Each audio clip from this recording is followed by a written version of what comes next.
I got a question for you. Can you ever imagine having a 4-day school week, Monday through Thursday, Sunday through Wednesday? It's exactly what's happening because of teacher shortages. But what's that mean for your child? Take a look. More school districts in Georgia should consider switching to a 4-day school week. It's a movement that's gaining momentum around the country, and for good reason. Studies show 4-day school weeks have a positive impact on student and teacher morale. That's no surprise. But the move has tangible benefits too. Attendance increases almost 20%. Test scores go up, discipline problems drop, and districts see significant cost savings regardless of the size of the district. Other labor studies have come to the same conclusion. Sometimes less is more. And it's especially true for rural areas and districts that are short on cash. They save money on utilities at the schools and on transportation costs, including fuel, bus maintenance, and driver salaries. This schedule is already working in counties across our state. Chattooga County in northwest Georgia has been on a 4-day school week for 8 years. Its superintendent reports the district has seen a 73% drop in discipline referrals since the switch. And in Peach County in middle Georgia, schools have seen a rise in their graduation rates. This trend is also gaining traction around the country. Currently, 25 states have at least one school district with a 4-day week. Opponents of a 4-day school week say it would cut into classroom instruction time, but just the opposite is true. An additional 30 to 45 minutes tacked on to those 4 days makes up for the fifth and actually results in more instruction time overall when you consider how much time each day is spent on homeroom, lunch, and moving between classes. Teachers might be concerned about their pay, but Open Georgia confirms that teachers who work 4 days a week don't earn any less than their counterparts who work 5. Parents have their own considerations, especially those who work full-time.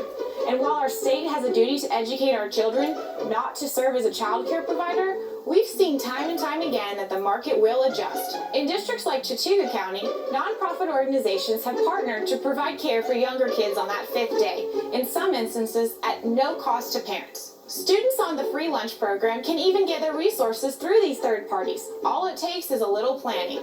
And finally, don't you think we should let our kids spend more time being kids? If you agree, contact our state school superintendent, Richard Woods, and encourage him to provide information to local school districts on the benefits of this type of schedule. Here's his phone number and his email address. It sounds a little scary at first, mostly because it isn't something most people are used to, and 5-day weeks are how it's always been done. But if education is about educating, and we can do it in a more cost-effective manner that yields better results with happier students and teachers, why wouldn't we?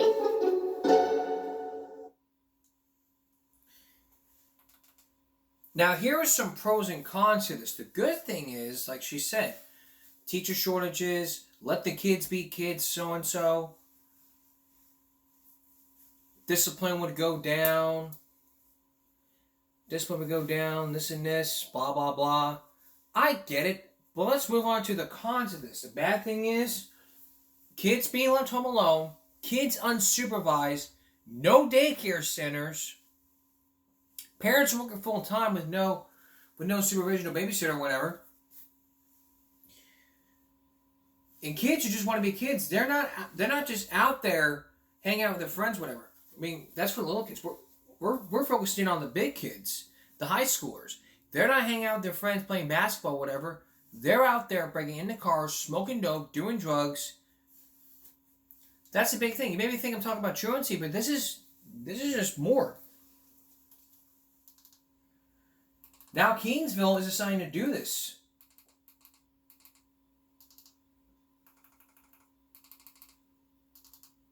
Sorry if you hear me clicking a lot. It's just the batteries need to be replaced.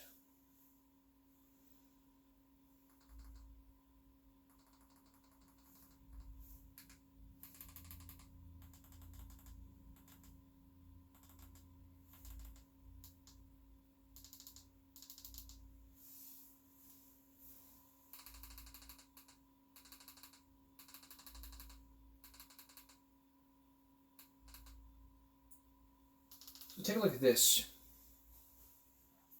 You can be confident choosing Farmers Insurance. There's no need to.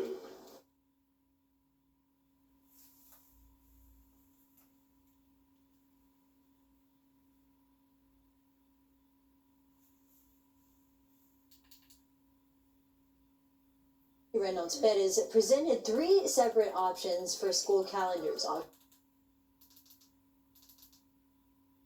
Earlier this evening, the Kingsville community met to discuss the district's consideration to moving to a 4-day school week and their options for changing the school calendar. Superintendent Dr. Sissy Reynolds Perez presented 3 separate options for school calendars. Option 1 and 2 were pretty similar, with normal 5-day schedules and earlier start dates for the beginning and end of the school. Option 3 would have 4.5 days, where certain days all students would attend. Some days would be for those in organizations or doing credit recovery, and others would be for professional work days for teachers. After breaking down each calendar, the community asked questions and gave their input.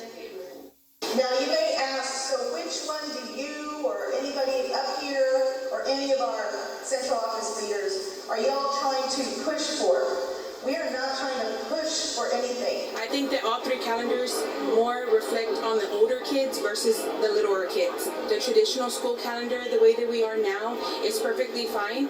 I think it puts the student first versus anything else. A survey has been posted to the district's website asking students, parents, and teachers to vote on one of the calendar options. It also breaks down each option and lists a number of questions that have been raised pertaining to each one along with the answers. The survey will be live for the next 2 weeks, and once the superintendent hears from everyone, she expects to take the matter to a school board vote on April 4th. Now, 3 News spoke with leaders. The top tonight. Sorry about that. There's still a lot more ahead. There's still a lot more to this, so we'll have that for you coming up. But still ahead, the Crumblies. They may have their day in court. We'll bring you the very latest. Then there's More Bullying. We'll try to think of something. Stay with us. If you just joined us, we're talking about 4-day school weeks. Now, Beeville may be doing this. What about CCISD? Let's take a look.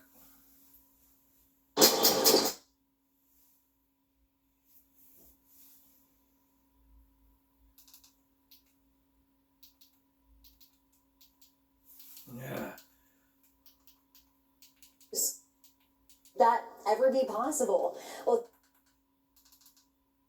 at the top for us tonight, we look at a 4-day school week in the Coastal Bend's largest school district. Would that ever be possible? Well, 3 News spoke with the leadership for Corpus Christi ISD about if they would ever consider making that change. And this comes as George West ISD approved a 4-day school week last night. Kingsville ISD also considering it. Our Brandon Chaff is here with us in studio to tell us what he found out today.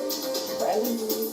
Hey, good evening, Leslie and Rudy. That's exactly right. District officials tell me tonight that they do not plan to move to a 4-day school week, and that's because of multiple factors, all coming down to the large size of the district and how many families could be affected if this change was made. What makes it difficult for us is serving, 34,000 students and transporting close to 10,000 students a day with transportation services. It's going to be a much bigger issue to tackle. Superintendent Dr. Roland Hernandez said CCISD is paying attention to statewide discussions about 4-day school weeks. One common theme among districts that already made the switch: they tend to be much smaller and in more rural areas than CCISD. Logistically and realistically, for a district our size, the burden that we would put on families that work 5-day work weeks to have to arrange for childcare and things like that on that off day would be pretty difficult. District officials said keeping kids in school Monday through Friday makes more sense, since they're already involved in extracurriculars on Fridays. Dr. Hernandez said a reason why some might want a 4-day school week results from burnout and challenges during the COVID-19 pandemic. CCISD Board of Trustees President Don Clark explained another reason why it could help. I think you're giving some opportunity for additional time off for teachers, maybe a little bit of a reset for them, and I'm certainly sympathetic to that. Unfortunately, again, when we're dealing with 34,000 students and 6,000 employees, that logistic is pretty tough to overcome. While Dr. Hernandez and Clark did not rule out the possibility of a shorter school week in the future, they said CCISD needs to see how other large school districts find a way to make it work first. And maybe when districts more our size are finding ways to make it more manageable, then that might be a different time. But right now, that's not possible with the way that we're operating. Dr. Hernandez says that the 4-day school week could be a way for districts to become more efficient, lowering transportation costs for families with one less day to get those kids to school. But as of right now, CCISD says that their current 5-day school week is the best option for a district of its size. Leslie, Mike, back to you. That's good. That's really good. But like I said, but there ain't no buts about it. I agree. CCISD, you're doing great. That's one mess to clean up. Now you gotta deal with another mess of bullying. So, really, it's really great that he says he's not doing it, but George West is doing it? What's gonna happen with the big kids? What's gonna happen? Did you all of a sudden just drink your asses off and start saying, let's just do a 4-day week?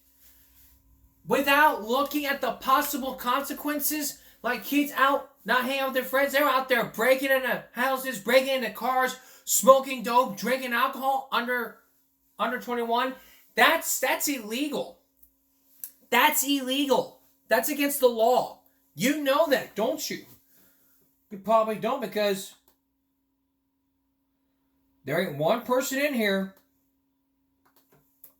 that understands some common sense alert.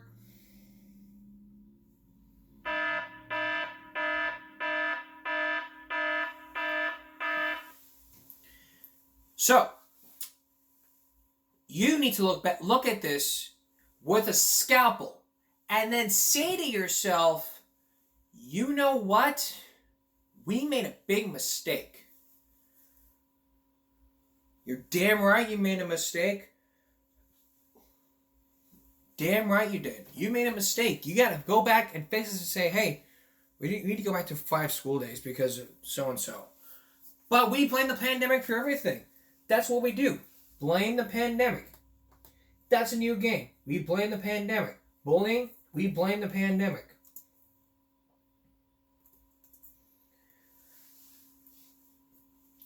Job shortages, we blame the pandemic. Teachers, we blame the pandemic.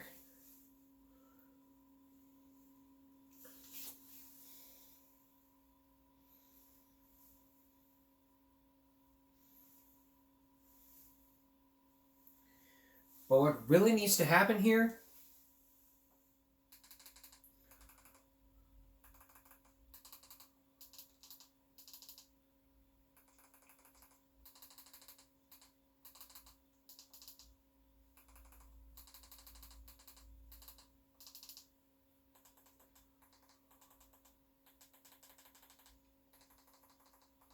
is that we're bouncing off the wall. I've never seen something like that happen. I'm looking at a lot of people that would do this, and they want to rip, and they want to sit there and base their own opinions. And it's just an abomination that I've seen.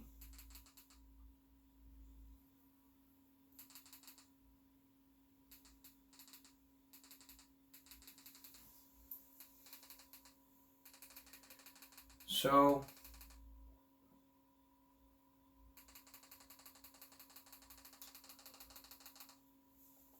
I don't know why I'm going to want to click in here. What needs to happen here? The bottom line is this. 4-day week is going to be a mess. If you're going to do a 4-day week, and look at the pros and cons of this. Juveniles, underage drinking, you have to look at the pros and cons of this before deciding. You can't just go willy-nilly and say, hey, let's do a 4-day week, without looking at the possibilities and without doing a simple survey. If Fly Club decides to do this, then it's their decision. I'm going to stay out of their way. And really, we'll stay out of the way, let them decide. Okay, coming up next, the Crumleys are back. This time, the state Supreme Court says their case could go to court. But what will the judge decide? Find out next. Stay with us. The Crumleys are back. James and Jennifer Crumley are back in court. Now it's up to the judge. Let's take a look at the very latest from the Crumleys. We begin tonight with the decision from the Michigan Court of Appeals that could set a new precedent for school shootings. We thank you so much for joining us here for 7 Action News at 6. I'm Carolyn Clifford. And I'm Dave Llewellyn. Today, a 3-judge panel affirming that a jury can decide whether the shooting was a reasonably foreseeable outcome of the Crumbley's alleged negligence. This outcome has been a work in progress for some time now. In February of last year, a judge bound the parents over for trial, but their lawyers appealed that ruling. Then in November of last year, the Michigan Supreme Court issued a stay on the case and sent it back to the Court of Appeals. 7 Action News reporter Kim Russell is live at the Oakland County Courthouse tonight with a look at the decision. Kim. I was at the Court of Appeals hearing earlier this month where judges heard arguments about whether James and Jennifer Crumbley should be charged with manslaughter for their son's actions killing classmates at Oxford High School. The judges spoke about how a decision could set new precedent with wide-reaching impact. Now, a bold decision sending the case closer to trial here at Oakland County Court.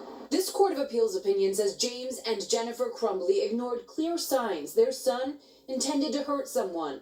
Just one example, this disturbing drawing depicting a gun like the one they bought him, the words "the thoughts won't stop," and a picture of someone injured.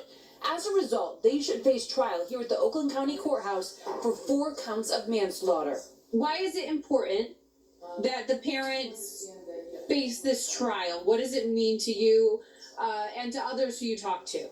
It will set a guideline and a precedent that if it does happen again, that everyone accountable will be held accountable. Jace McCarthy graduated from Oxford High last year and is relieved to hear the decision. She says her brother misses his friend, Justin Schilling, one of 4 students killed by the son of James and Jennifer Crumbley. My brother will talk about him and the stories that they shared.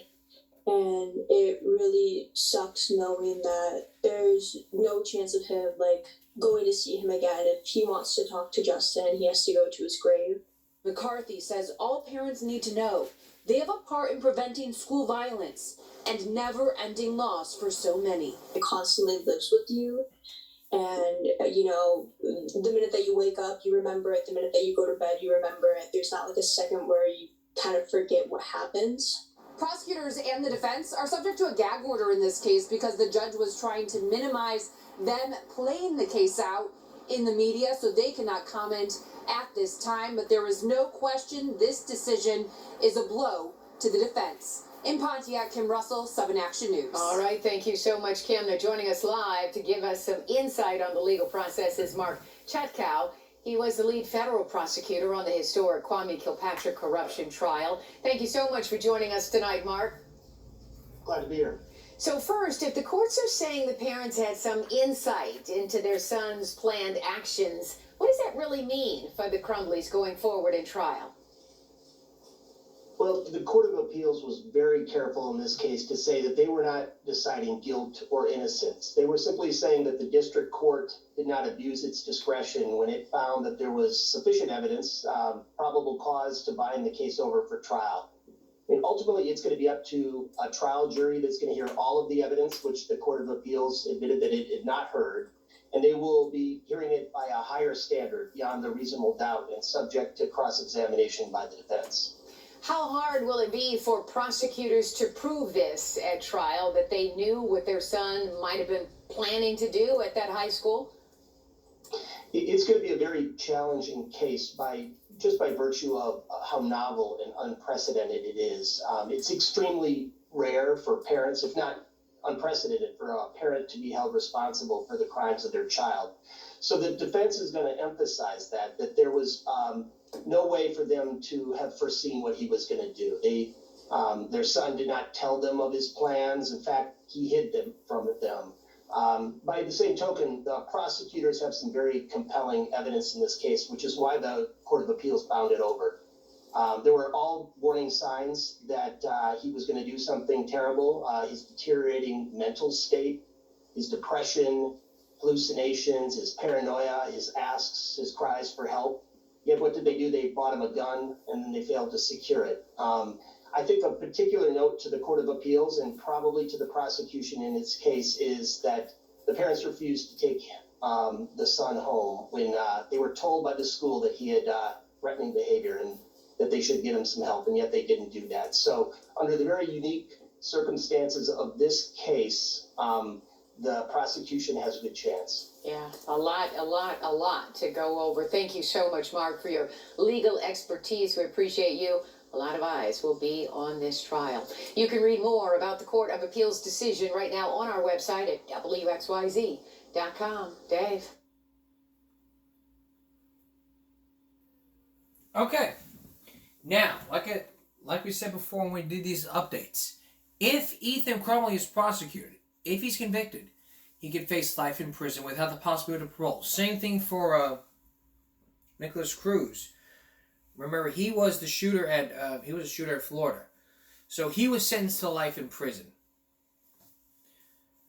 Now, a lot of times when we deal with issues about school shootings, the question is, how do we talk to our kids about school shootings? Dr. Phil is going to explain when we come back. Stay with us. With all the school shootings and the mass shootings happening from schools to stores, here's a question. Are kids more likely to be shot at the home? According to USA Today, the answer is yes. They posted an article back on March 23rd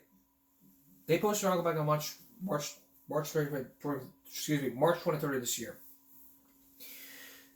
School shootings in Sandy Hook, Parkland, and Uvalde left parents afraid, but home is far more dangerous for children where guns are involved. Angela Burst will never forget the FaceTime call from her 10-year-old granddaughter, Mimi.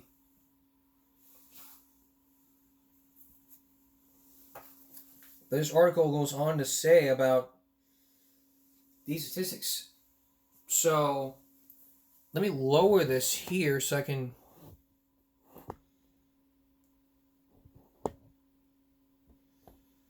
probably show y'all the graph here. I don't know if y'all can see it, but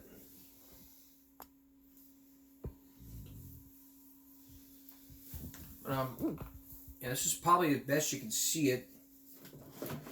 If I could try to find another way for you guys to see it, I probably can. But if we were to take a look at this graph, this graph would explain domestic violence shooting offenders over the same period, 268. If we were to look at this right now, this color right here represents domestic violence. The black ones represent the school shootings. This was from 2018 to last year. And if we look at this with a scalpel,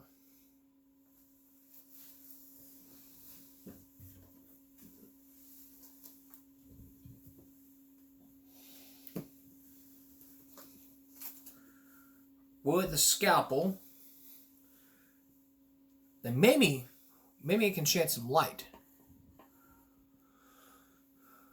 So I don't know if y'all can see it. Let me just tilt this down here. Yeah, y'all can see it. So, let's look at this. This is domestic violence here. So, looking at this from the knee down.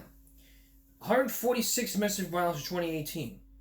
85 school shootings 5 years ago.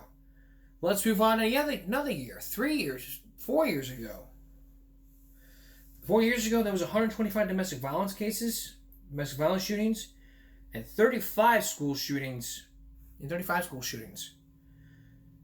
In 2020, before the pandemic, the number rose up to 201, over 200. While school shootings have been one. And a year after the pandemic,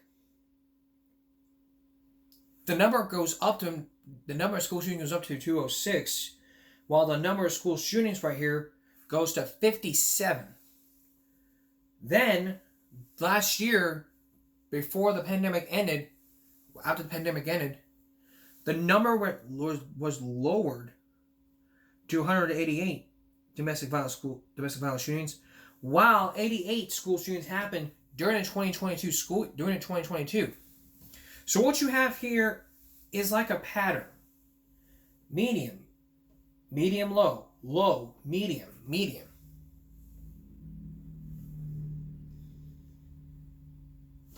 And if we look at child domestic shootings, jumped in during the pandemic.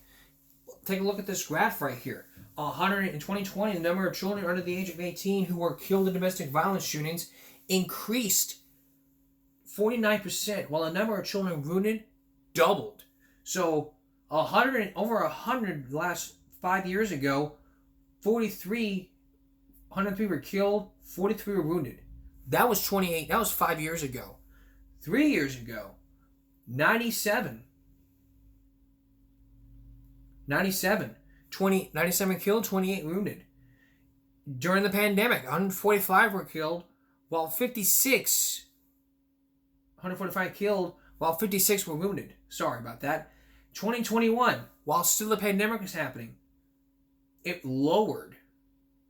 The killed was lowered, while the wounded was high. Then, last year, 145 killed, 88 wounded. So that's basically all these domestic violences right here.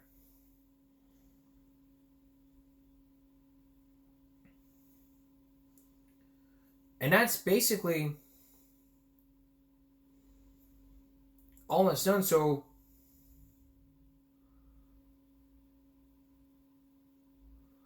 I guess you can argue that mass shootings really happened because no tougher gun laws existed. So I guess you could probably add and subtract when it came to crap like this. But what does Dr. Phil have to say? He'll explain next. Stay with us. Almost a year ago when Uvalde hit, Dr. Phil had a response. Let's take a look. Now, I'm sure you have been saturated with information about what happened in Uvalde, Texas. And the thing that I think we all need to realize... Actually, let's take a look at the fill in the blanks episode. Almost half of school shootings are over in the first few minutes. We need to prevent it before it happens.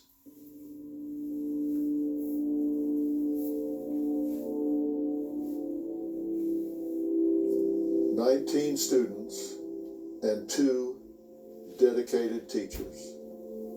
Today we're here doing yet another show on a senseless mass shooting in America. This one at an elementary school in Uvalde, Texas. 2 teachers and 19 children are dead. They left for school in the morning and are never coming home. In the second most deadly school shooting since Sandy Hook. When this happened at Newtown 10 years ago, we called it unthinkable. Now this cold reality has happened again. 10 years ago, I spoke to devastated parents. Parents whose children were injured, traumatized, and murdered for absolutely no reason. Children who went to school with their whole lives ahead of them, and then were just dead. We spoke about the change that needed to happen, changes in laws, changes in mental health checks and support, changes in how to spot and handle warning signs. And in these past 10 years, I've continued to speak to victims, parents, and advocates each time this has happened. Where does it happen? We never know. Churches, supermarkets, schools. When is enough enough? Today, I'm dedicating this show to speaking about how to stop this. And the question is it possible? Is it possible to stop this? I believe there are things we can do. And I certainly believe it is past time that we do it. And I know many, if not all Americans, share with me that belief that we do what we can, that we do what we have to keep this from happening repeatedly over and over again. I think you're going to be shocked at just how frequently this is happening just on school campuses. We're going to talk about that today.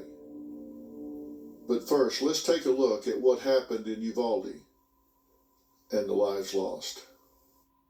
We come on the air tonight after another mass shooting in America. A South Texas town brought to its knees after a teen gunman opens fire inside an elementary school. According to police, just after recess is when it happened. Peach slices, ham sandwiches waiting on the school lunch menu.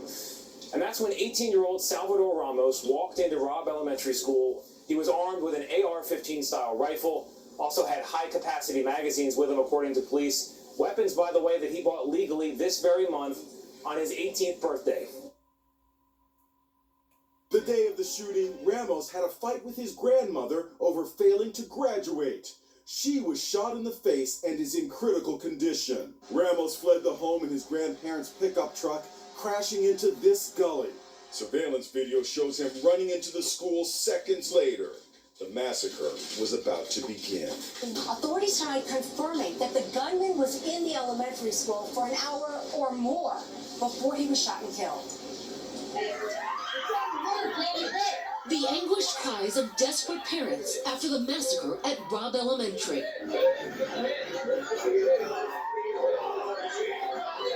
Pleading with police to rescue their children. An elite Border Patrol team moving behind a shield entered the classroom and killed the suspect.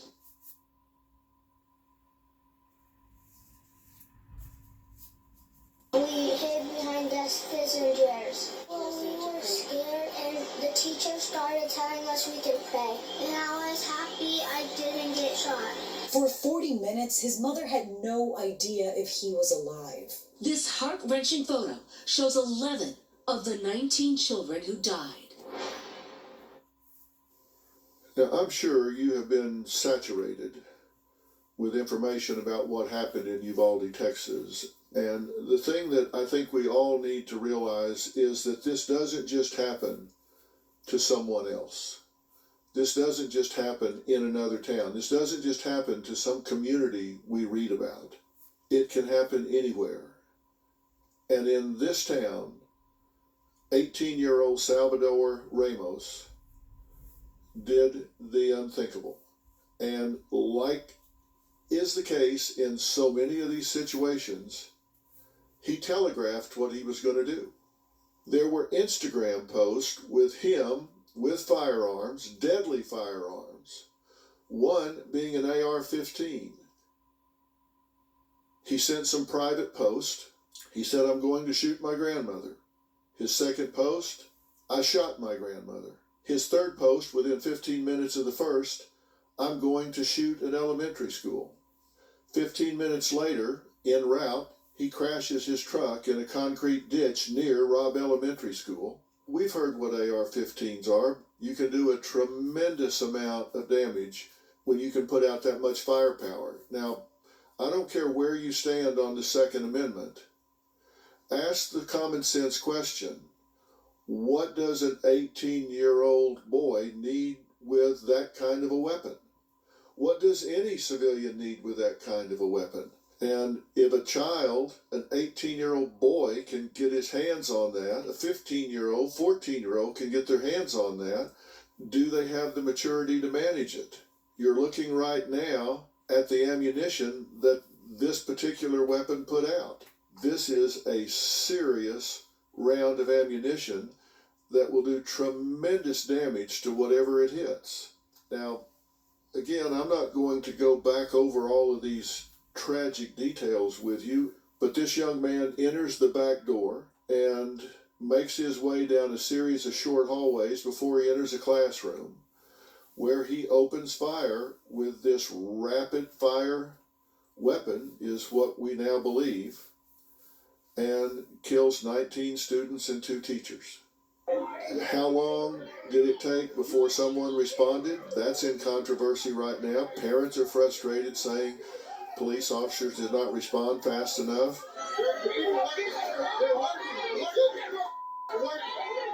Parents were talking about charging the school themselves, trying to get something done because they knew that their children were in there.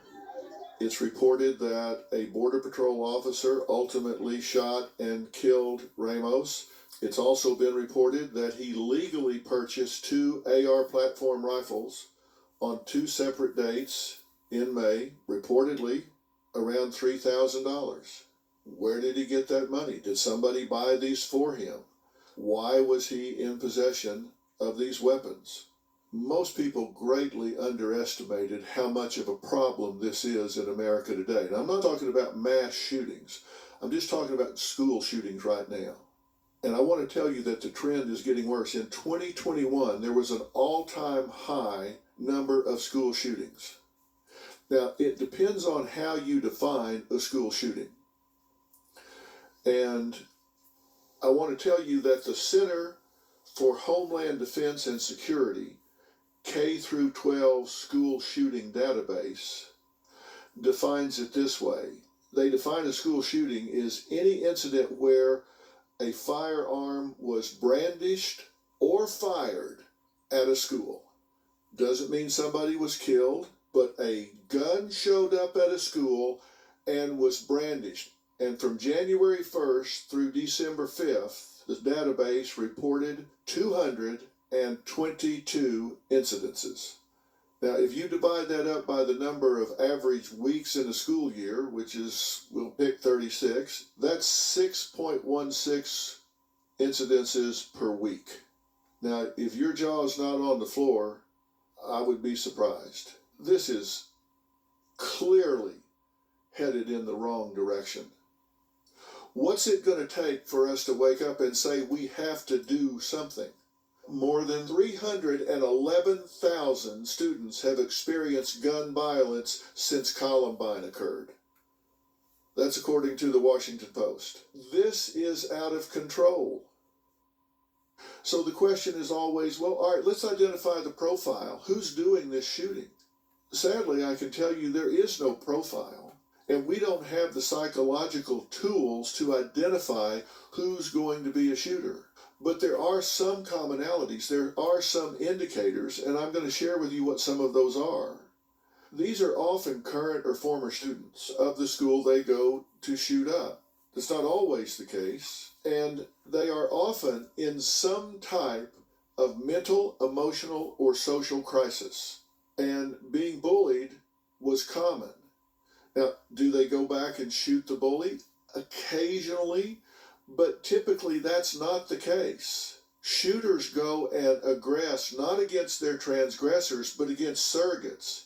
They go shoot against somebody that's just a stand-in. They just go shoot somebody that is available, somebody that they aren't threatened by.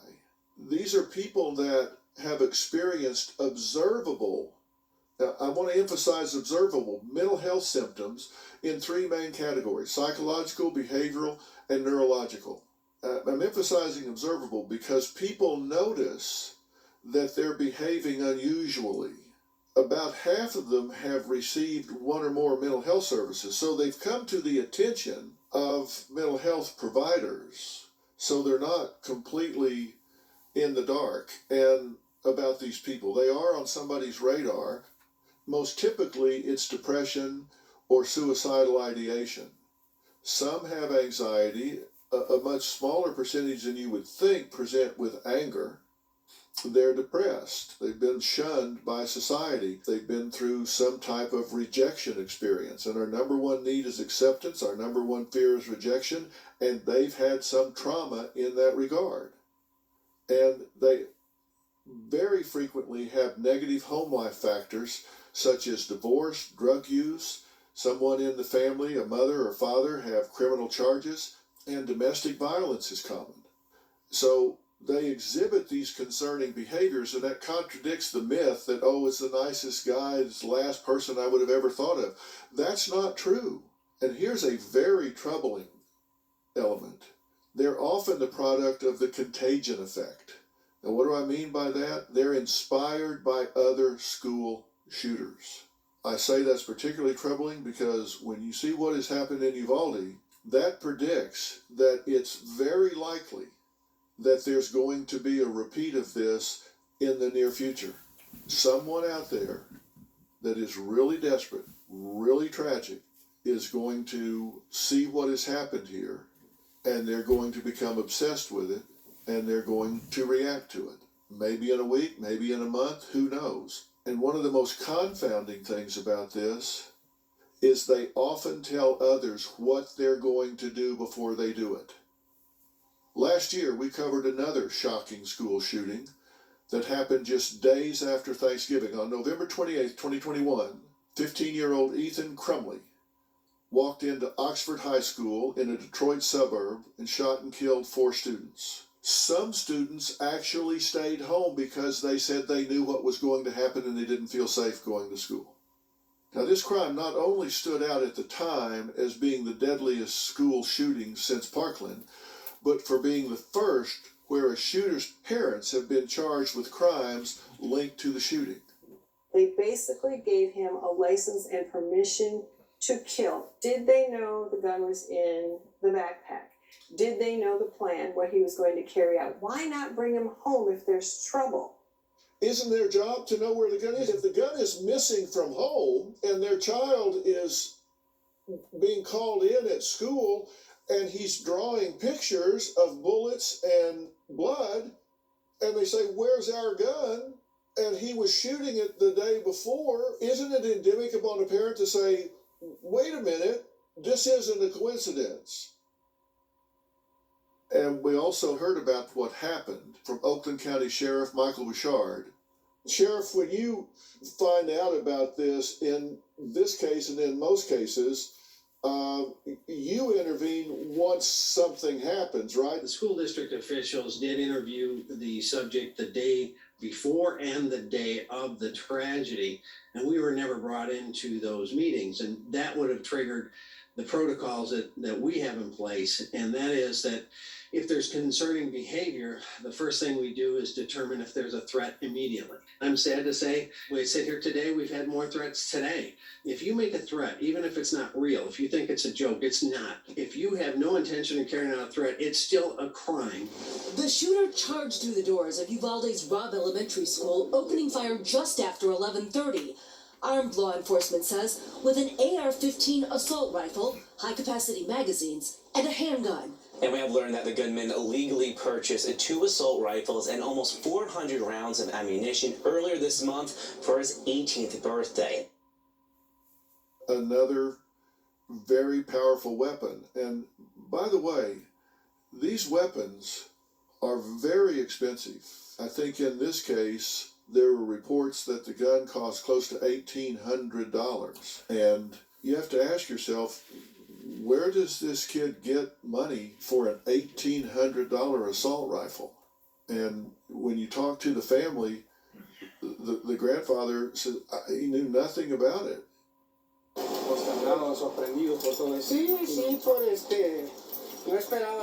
Could you give us any insight into his state of mind? When's the last time you spoke to him? I speak to him daily. You know he had guns in the house? I didn't know. I get up at 5 o'clock, leave, come back.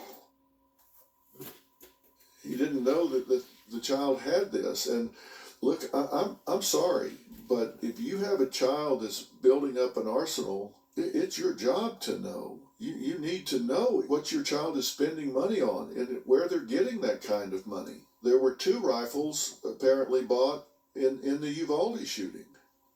And we don't want to focus on just statistics and firearms and weapons and forget what's on the other end of that rifle. What's on the other end of this tragedy? It made us seem like, firearms and guns and violence. But let's not forget the humanity. Some of the children, and we are talking children here, 9, 10-year-old children in Uvalde.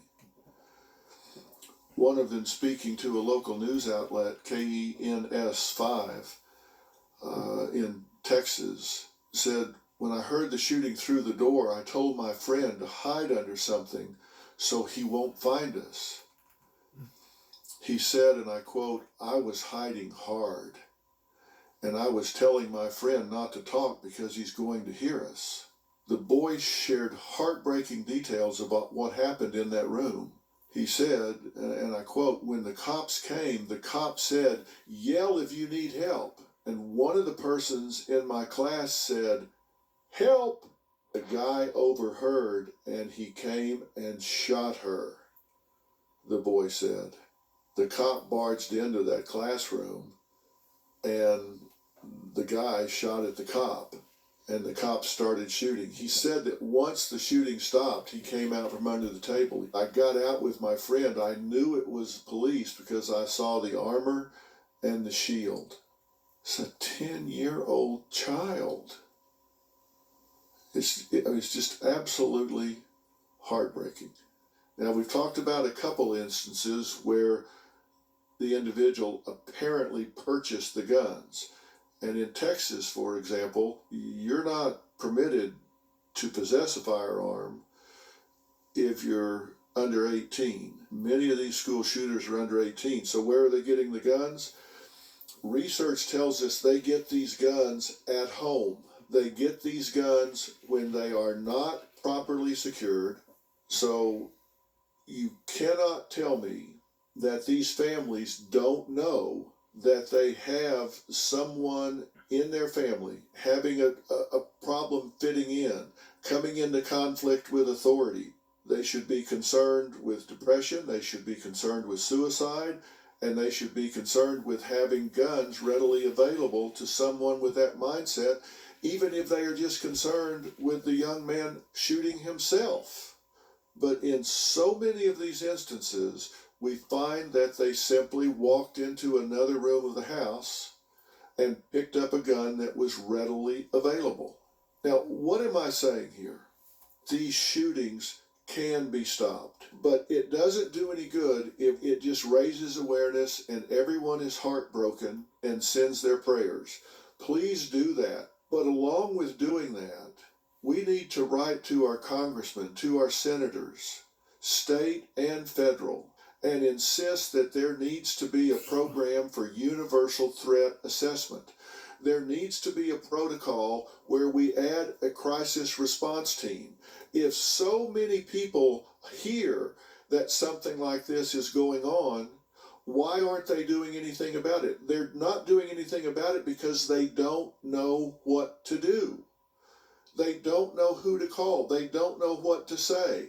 They don't want, if there's somebody that they think, oh, this is a dangerous individual, they certainly don't want to irritate that person. They don't want to feel like, hey, I ratted them out, I tattled on them, now they're going to be mad at me, so I'm in danger. We need to have a situation where we can give students an anonymous, protected way to report concerns, to report a post on Instagram, hearing something in the lunchroom where they can report that and someone can reach out to that student and find out, do they need help? And do they fit a profile? Do they have a home life that is tumultuous? Are their guns easily accessible inside the home?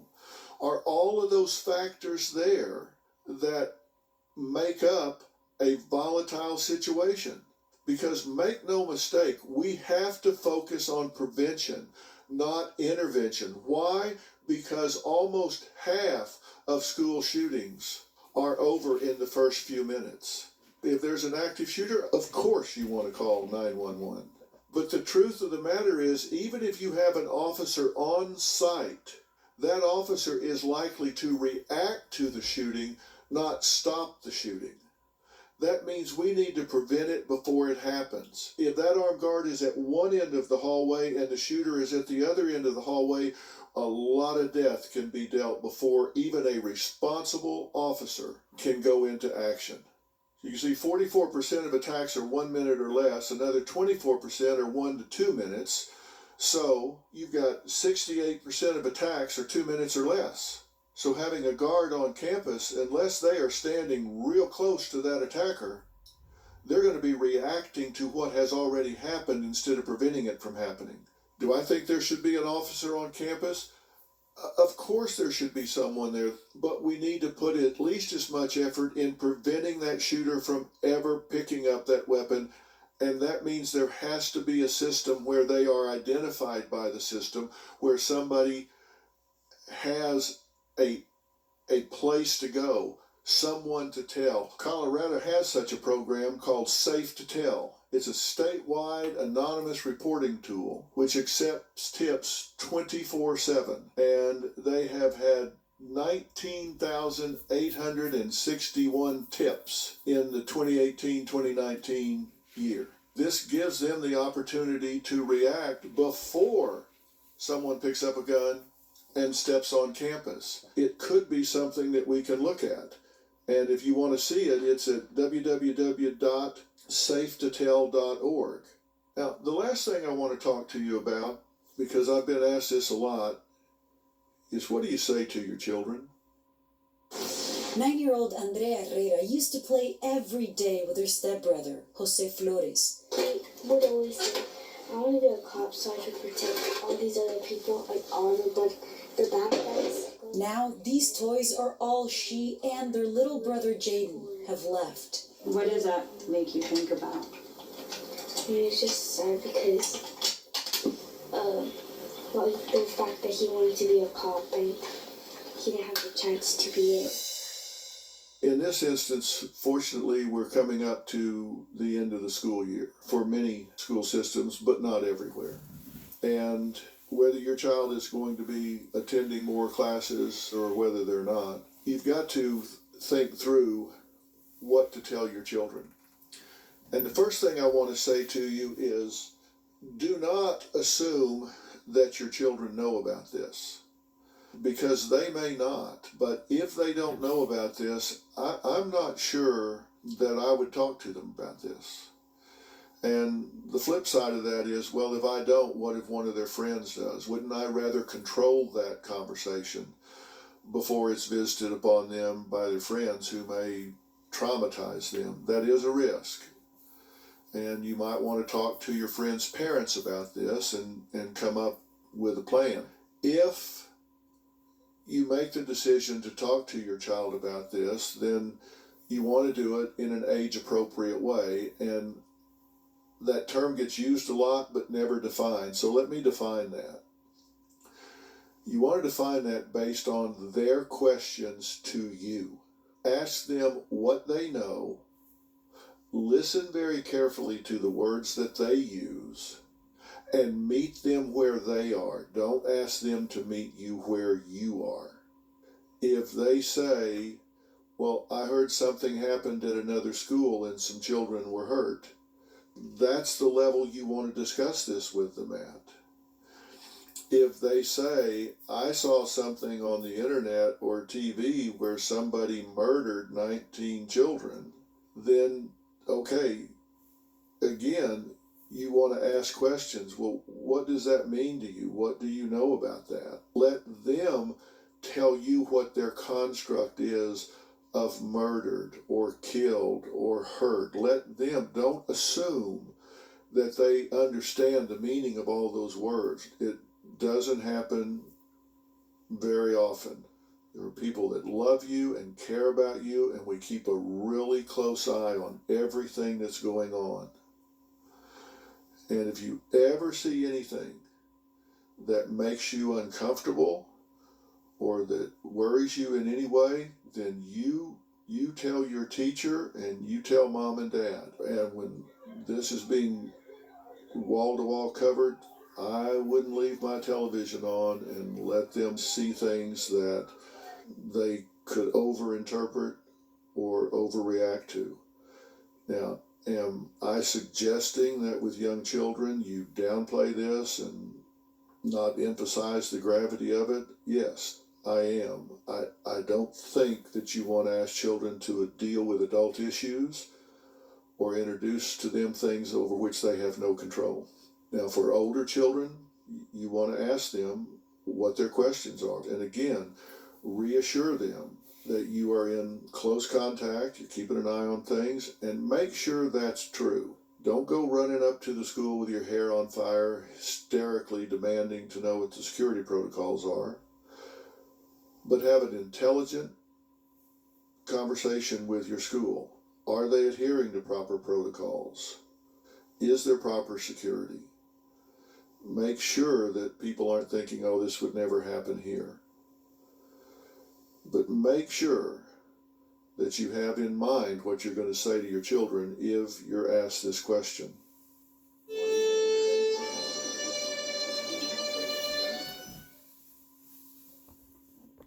Great advice. We'll be right back. You know, a lot of times from the media and from experts, the question always raised, is there proper security? Probably so. Could there be more laws? Yes, there could. There could be more laws to this. That's why Dr. Phil said, write to your congressman, talk to your school. If you're going to be searching for a brand new school, the biggest question you got to ask them is, how safe is it? I would recommend that if you're going to go search for a new school, what you need to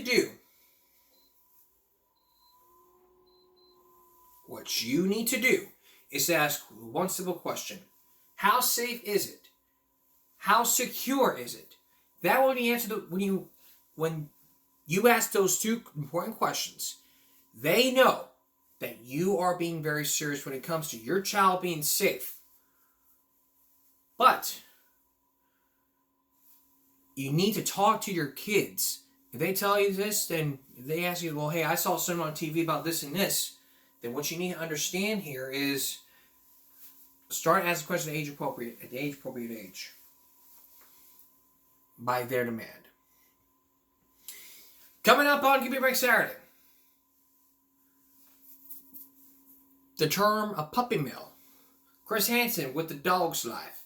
And also Texas laws that could help. From Texas vouchers to the most important thing ever, school safety. We'll have that for you on Saturday. That's Give Me a Break for this Friday night going into Saturday. We'll see you again for Give Me a Break Saturday night. For everyone here at YouTube, your body, your choice. Stop bullying. Speak up. Good night, everyone.